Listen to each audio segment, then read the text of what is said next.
राजा जनक जी के घनी बांसुरी आयल। राजा जनक जी के घनी बांसुरी आयल। चिरई उलियत बसेर रे लालनवा।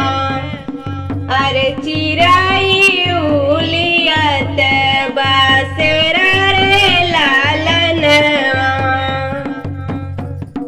राजा जनक जी के चार बेटियाँ वायर। राजा जनक जी के चार बेटियाँ वायर। महल जगमग हुए रे लालनवा।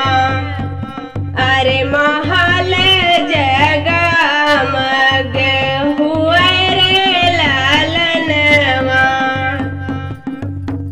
हुअत साबेर बिटिया विदा होई जई है। अरे हुअत साबेर बिटिया विदा होई जई है। अरे रही जई है मैया अकेले रे लालनवा। अरे रही जई है मैया अकेले बिटिया विदा